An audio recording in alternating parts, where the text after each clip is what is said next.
नमस्कार, prime debate देख रहे हैं आप। आपके साथ मैं हूं दीपक व्यास। बतौर प्रधानमंत्री नरेंद्र मोदी अपने कार्यकाल के 12 साल पूरे कर चुके हैं। पूर्व प्रधानमंत्री नेहरू का रिकॉर्ड भी उन्होंने तोड़ा है। लिहाजा देश भर में बीजेपी इस 12 साल के कार्यकाल की उपलब्धियों को जनता के बीच रख रही है। राजस्थान के मुख्यमंत्री भजनलाल शर्मा ने भी जयपुर में इन उपलब्धियों को गिनाया और दावा किया कि राजस्थान में भी इसका सीधा असर देखने को मिला है। मुख्यमंत्री ने दावा किया कि राजस्थान में इन 12 सालों में प्रति व्यक्ति आय 69,000 रुपए से बढ़कर 2,05,000 रुपए हुई है। साल 2014 से पहले राजस्थान में प्रधानमंत्री ग्राम सड़क योजना के तहत 53,000 किलोमीटर की सड़कें बनी थी, लेकिन अभी आंकड़ा 86,000 किलोमीटर को पार कर चुका है। सामाजिक सुरक्षा का लाभ लेने वाले लाभार्थियों की संख्या भी बढ़कर 90 लाख पहुंची है। अब सवाल यह है कि यह प्रति व्यक्ति आय क्या सिर्फ आंकड़ों में बढ़ी है या फिर आम आदमी की जेब पर भी इसका असर दिखा है?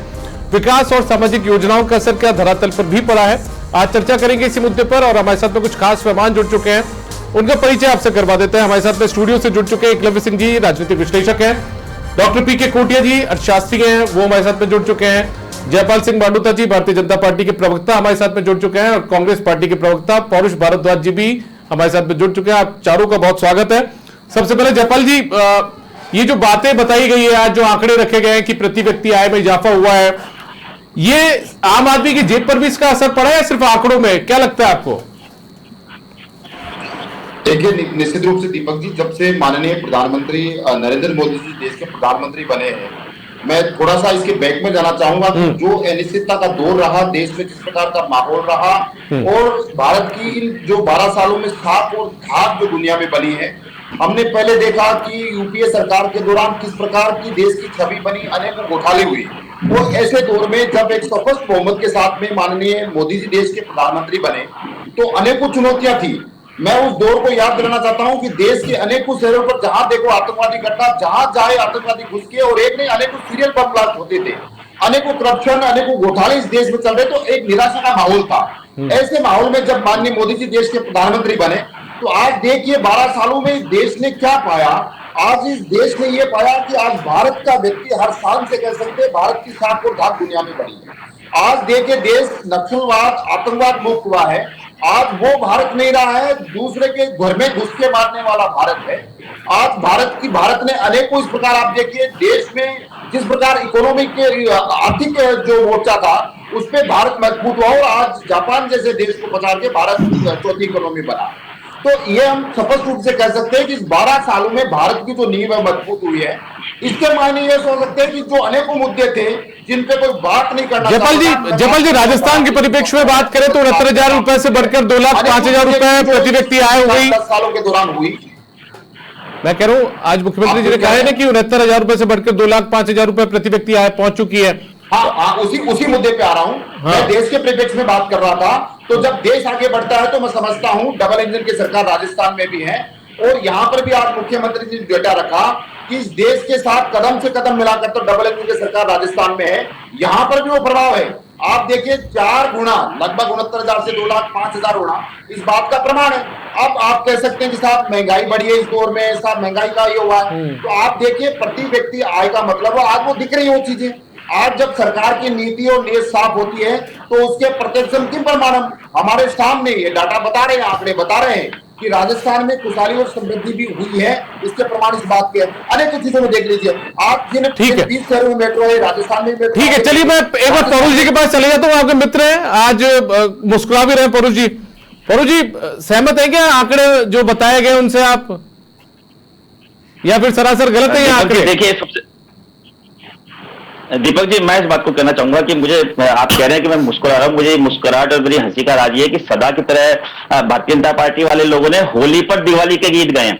आप इनसे सवाल अर्थव्यवस्था पर पूछ रहे थे और ये आतंकवादी घटनाओं पर ले गए, कथित घोटालों पर ले गए, जबकि घोटालों के मामले में कोई कार्रवाई नहीं कर पाए और आतंकवादी हमलों की स्थिति ये हो गई कि हमारे देश के सेना के बेस पठानकोट पर न सिर्फ आतंकवादियों ने हमला किया मोदी सरकार के समय, बल्कि इन लोगों ने जो पाकिस्तान की जो खुफिया एजेंसी उसको बुलाकर उसकी जांच करवाई। पर चूंकि मैं भारतीय जनता पार्टी के लोगों की तरह विषय से भटकने वाला व्यक्ति नहीं हूं, मैं आंकड़ों पर, तथ्यों पर बात करता हूं, आप जानते हैं। तो मैं आपसे, हम चूंकि राजस्थान अर्थव्यवस्था की बात हो रही है, देश की अर्थव्यवस्था की भी बात हो रही है, राजस्थान की भी अर्थव्यवस्था की बात हो रही है, तो मैं आपसे एक राजस्थानी कहावत कहना चाहूंगा। दीपक जी, आप जानते हो, आप भी जयपुर जो, कि हमारे राजस्थानी में कहावत होती है कि घी गाले तो अलग ही नजर आओ। तो अगर इस सरकार ने वास्तव में कुछ किया हुआ होता तो आम आदमी की स्थिति आज कहां से कहां होती है, वो आपसे और हमसे किसी से छुपा हुआ नहीं है। मैं कुछ आंकड़ों के साथ बात करना चाहूंगा। देखिए, ये चूंकि ये लोग भारतीय जनता पार्टी, हम लोग सब लोग सनातनी और भारतीय जनता पार्टी वाले कुछ ज्यादा ही जो है सनातन के नाम पे राजनीति करते हैं। तो आपको ध्यान होगा कि सनातन जो है उसमें एक चार्वाक दर्शन आता है, जिसमें महर्षि चार्वाक जो है वो व्यंग में दाल लेना और घी पीना, चार्वाक दर्शन यही कहता है। सुनो, वो महर्षि चार्वाक जो होते हैं वो व्यंग में कहते हैं कि ऋणम कृत्वा ऋतम पीवेत, यानी जीवन जो है इसका कल का भरोसा नहीं है, मरने के बाद क्या होगा, इसलिए जब तक जियो खुशी से जियो, ऋण लो और घी पियो। तो मैं भारतीय जनता पार्टी की, देखिए सेम स्थिति भारतीय जनता पार्टी कहती है कि साहब हमने डेवलपमेंट कर लिया। बिल्कुल आपने डेवलपमेंट किया। देश के अंदर जो है 70 साल तक की सरकारों ने कुल मिलाकर 55 लाख करोड़ रुपए का कर्जा लिया और आपने जो है उसको बढ़ाकर के 210 लाख रुपए करोड़ रुपए पहुंचा दिया। राजस्थान के अंदर हमारी सरकार के समय, राजस्थान में जो हमारी पिछली सरकार हमने छोड़ी, जिसमें भारतीय जनता पार्टी की भी 3-4 सरकारें शामिल थी, जिसमें भैरव सिंह जी की 3 सरकारें शामिल थी, 2 माननीय वसुंधरा राजे की सरकार शामिल थी। हम सब सरकारों ने मिलकर के राजस्थान प्रदेश में 5.37 लाख करोड़ रुपए का कर्जा लिया। पर भजनलाल जी की सरकार ने 2 साल के अंदर लगभग 1 लाख करोड़ रुपए का कर्जा बढ़ा करके 6.41 लाख करोड़ रुपए का इन्होंने कर्जा कर दिया। और अभी मेरे भाई जयपाल जी जो है वो बड़ी बड़ी बातें कर रहे थे, वो बोल रहे थे कि साहब हमने हमारी अर्थव्यवस्था में हमने जापान को पीछे छोड़ दिया।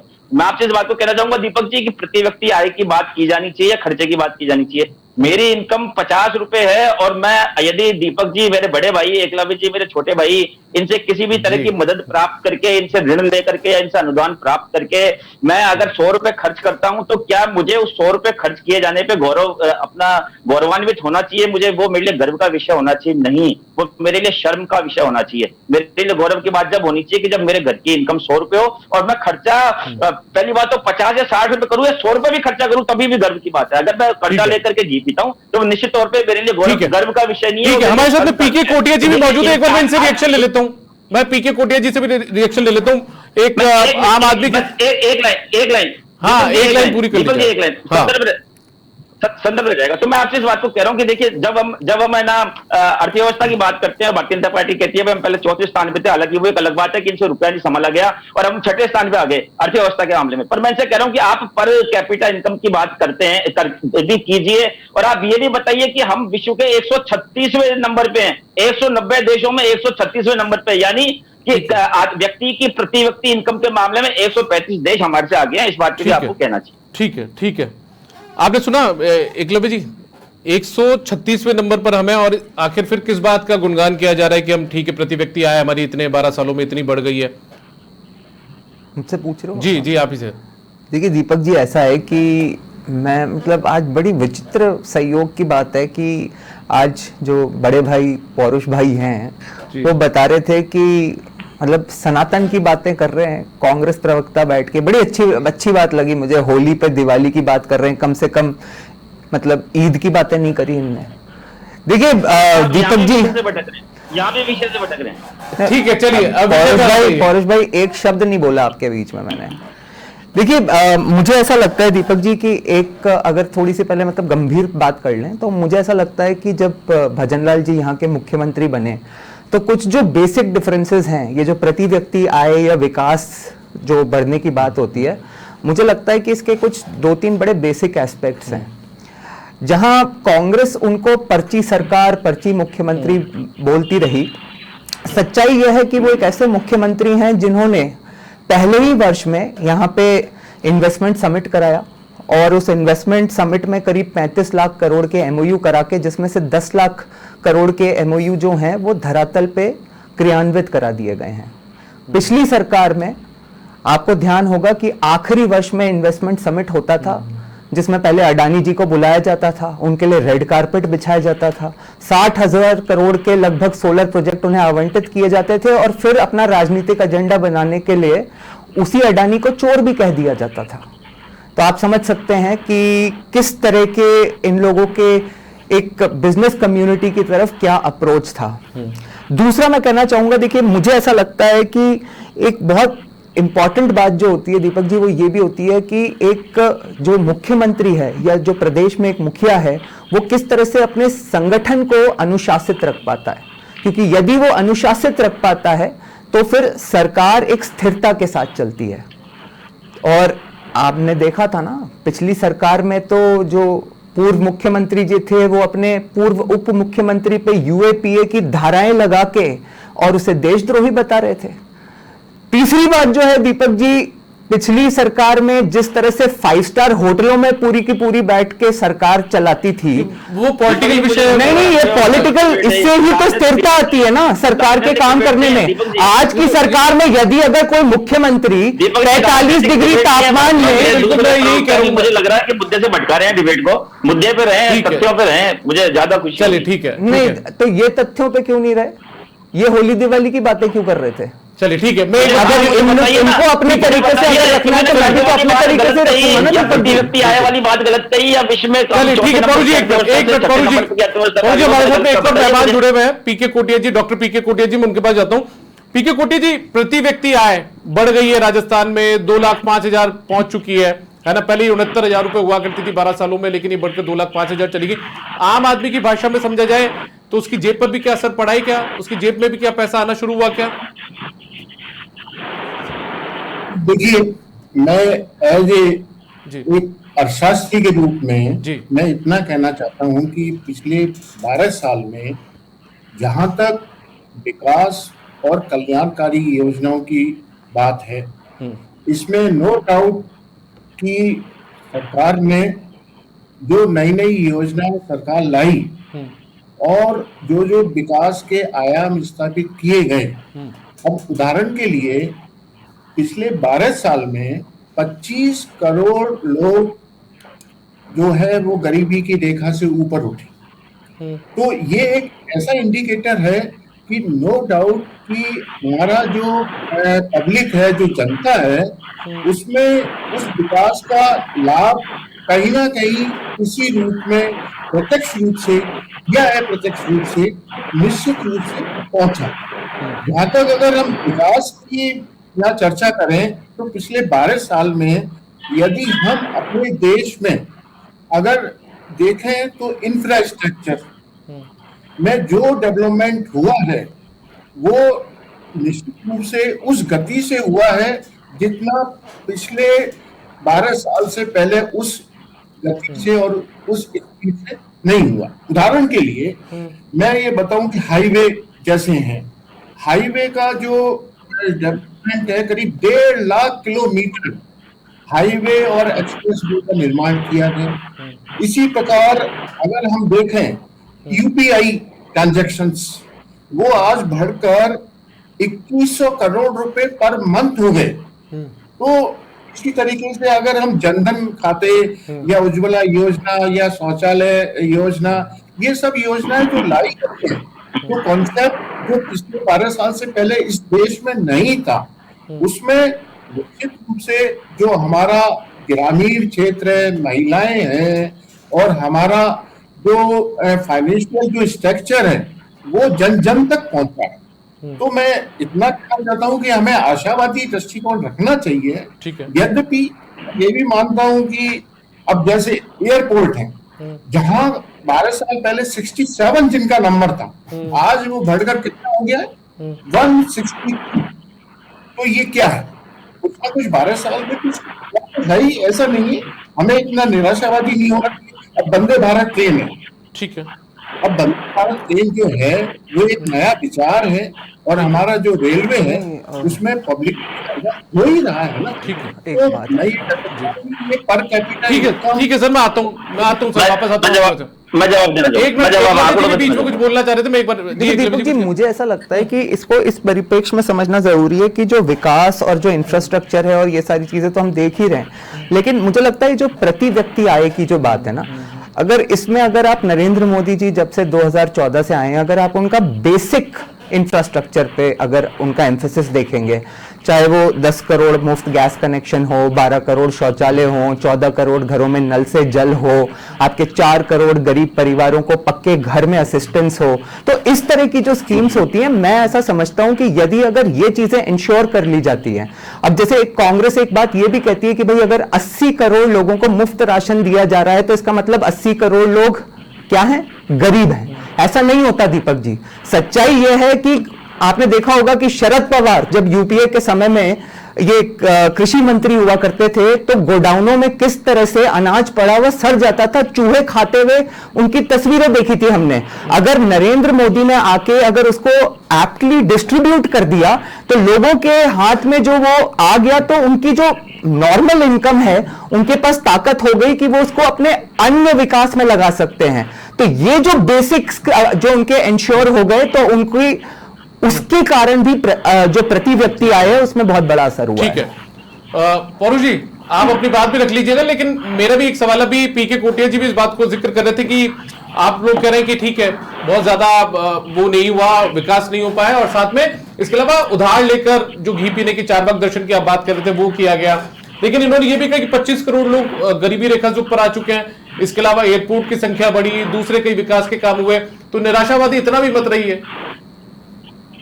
बिल्कुल, देखिए दीपक जी, मैं वापस आंकड़ों पर ही बात करना चाहूंगा कि इन्होंने अभी बात करी कि भाई इतने लाख लोगों को गरीबी रेखा से बाहर निकला। आपको ध्यान होगा कि हम भी आंकड़ों पे बात करने वाले लोग हैं। 2014 में जब हमारी यूपीए की सरकार बनी थी और 2014 में जब हमने उस सरकार को छोड़ी थी, उस समय 27 लाख लोगों को हमने जो है गरीबी रेखा से निकाल करके हमने ऊपर उनको लेकर के आए थे। उसके बाद में इस सरकार के जो फैसले रहे, चाहे वो नोटबंदी का रहा, चाहे वो जीएसटी का रहा, उसके बाद में स्थिति हो गई कि 27 लाख में से 18 लाख लोग जो है वो वापस गरीबी रेखा के नीचे चले गए। और मोदी सरकार को अपनी उस विफलता को छुपाने के लिए मुफ्त जो है राशन की योजना शुरू करनी पड़ी। अभी मेरे भाई, छोटे भाई एकलव्य जी इस बात को कह रहे थे, लेकिन साहब पहले की सरकारों के समय चूहे खाए जाते थे और अब आज हमने चूहों को नहीं खाने दिया और हमने जो है व्यक्तियों को मार दिया।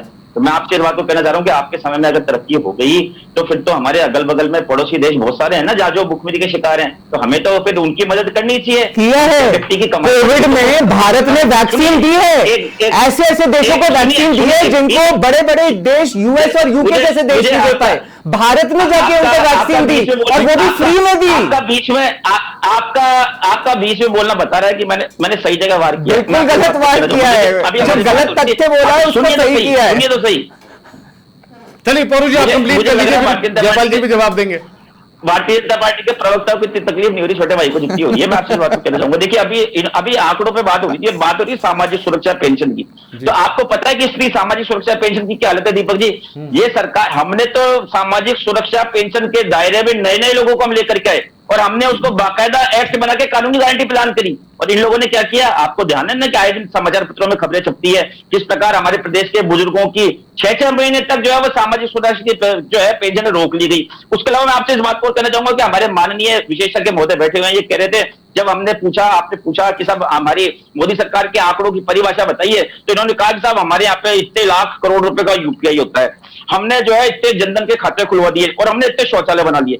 मुझे बड़ा ताज्जुब हो रहा है कि जेब में पैसे खर्च करने का माध्यम यूपीआई होता है। हमने कमाई क्या की, उसका भारतीय जनता पार्टी की तरफ से बोलने वाले तीनों लोगों ने कोई जवाब नहीं दिया कि प्रति व्यक्ति आय के मामले में हम लोग काट रहे हैं। सुनिए तो सही, तीनों भारतीय जनता पार्टी के पीके कोटिया जी अर्थशास्त्री हैं, सुनिए तो सही।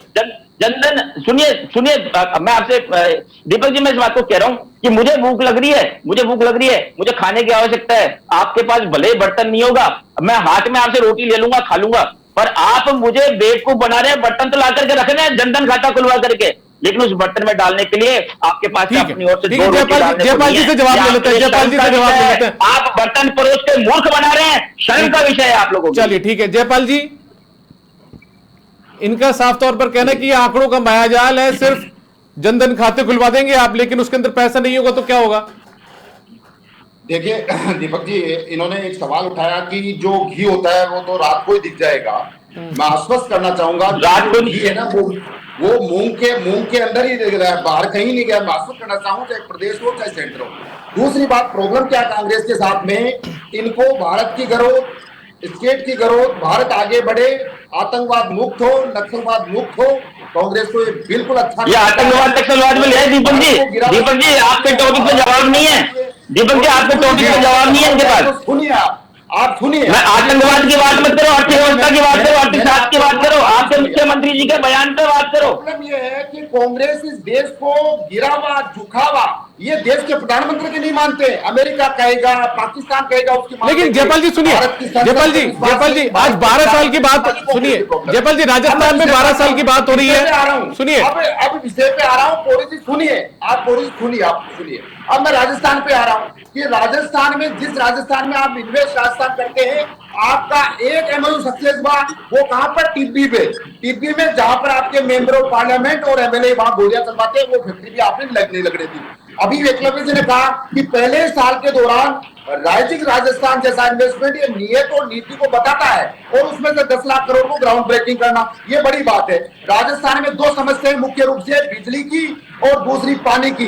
माननीय भजन लाल जी ने पहले साल के दौरान, आप देख लीजिए, यमुना जल समझौता और ईआरसीपी दोनों को एकजुट करके ग्राउंड पे एकजुट करना, ये दिखाता है कि राजस्थान अब प्रगति के पथ पर और सुशांत के रथ पर। चलिए ठीक है, मुझे ये बताइए, सुनिए आज यमुना जल समझौते की, सुनिए, यमुना जल समझौते की डीपीआर पूछिए, यमुना जल समझौते की डीपीआर राजस्थान में छोड़िए, हरियाणा में बन रही है, पूछिए दीपक जी से। ठीक है जयपाल जी जिन 12 सालों का जिक्र राजस्थान में हो रहा है, तो उसमें 5 साल अशोक गहलोत की सरकार का जिक्र भी होना चाहिए, पूछिए इनसे, यहाँ बैठ के बेवकूफ बना रहे जनता को ये। अरे ठीक है, और प्रदेश के दीपक जी से पूछिए तो सही कि यमुना जल समझौते की डीपीआर हरियाणा में ठीक है, यमुना जल समझौता और दूसरी चीजों में टक्कर हो जाएंगे।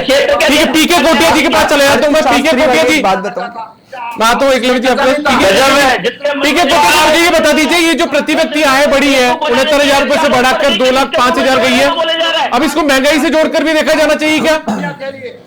गजब है जनता को। अरे ठीक है, मेरा आप दोनों से निवेदन है, बीजेपी और कांग्रेस के प्रवक्ताओं से, एक मिनट सर, और भी गेस्ट है हमारे साथ में, ठीक है। पीके कोटिया जी, जो प्रति व्यक्ति आय बढ़ी है, इसको महंगाई से जोड़कर भी देखा जाना चाहिए क्या? हार चुकी है, इनका कप्तान 100 चुनाव हार चुका है, फिर भी। अरे सर, कहाँ कप्तान की बात हो रही है? ठीक है, आज आपके कप्तान की बात चल रही है, ठीक है जयपाल जी, आप अपने ठीक है, पाकिस्तान की बात करेंगे, आप अपने आका ट्रंप की बात करेंगे, आप अर्थव्यवस्था की बात नहीं करेंगे। आपको चलिए ठीक है सर, देखिए ऐसे समय, घर वाले क्या सोच रहे हैं कि घर में बैठ के चिल्ला रहे हैं? सर सुनिए जयपाल जी, पौरी जी, मैं सर देखिए वक्त की कमी, मुझे पीके कोटिया जी के पास भी जाना है। पीके कोटिया जी, ये जो प्रति व्यक्ति आय बढ़ी है, इसको महंगाई से जोड़कर भी देखा जाना चाहिए क्या? पहुंच चुका है, नीचे जमीन नहीं है, फिर भी आपको यकीन नहीं। ठीक है, पीके कोटिया जी, जो पीके कोटिया जी, मेरा सवाल आपसे था सर, जो प्रति व्यक्ति आय बढ़ी है, उसको महंगाई से जोड़कर भी देखा जाना चाहिए, क्योंकि महंगाई में भी इजाफा तो हुआ है।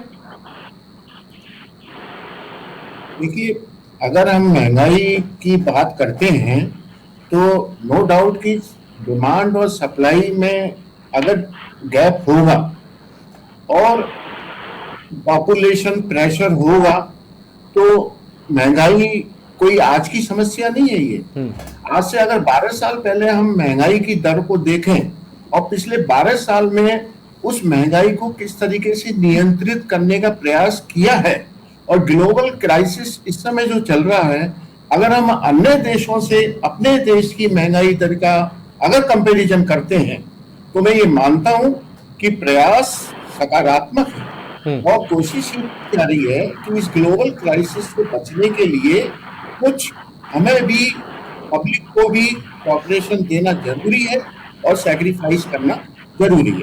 एक मैं ये भी कहना चाहता हूं कि अभी आपके राजनीतिक जो भी विचार हैं, हमारा उनसे कोई भी रिलेवेंसी नहीं है। हम जो महसूस करते हैं कि जैसे पिछले 12 साल की मैं एक सबसे बड़ी जो उपलब्धि मानता हूँ, चाहे वो हम कह सकते हैं कि दुनिया के दृष्टि से वो उपलब्धि है भारत का लैंड जो है, जो चंद्रयान लैंडिंग जो हुआ है, वो एक ऐसी उपलब्धि है जिसने पूरे दुनिया में भारत की पहचान एक अलग बनाई है। और आज हमारे देश में, दीपक जी मैं जवाब दूंगा, अरे सर एकलव्य जी बैठे, मुझे इनसे भी जवाब लेना एक बार, ठीक है?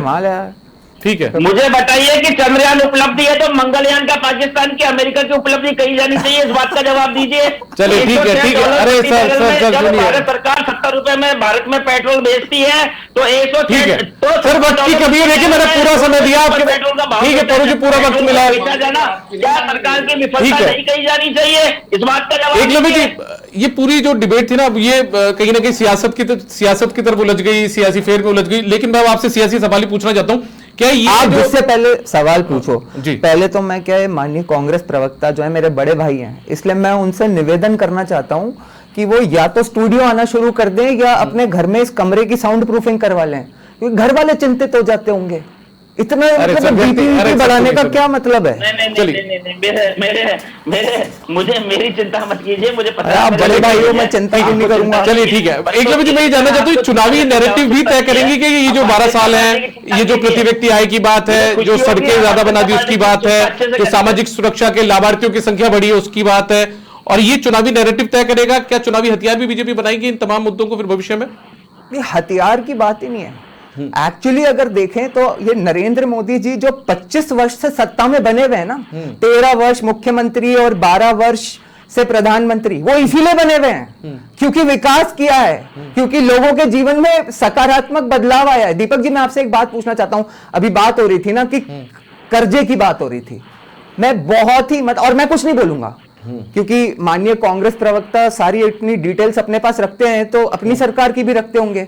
मेरा चैलेंज है कि यह बता दें कि अशोक गहलोत जी की सरकार में 2018 में राजस्थान पे कितना कर्जा था और जब 2023 में उनकी सरकार गई तो कितना कर्जा था। अगर ये बता दें तो ठीक है, नहीं तो फिर मैं बताऊंगा।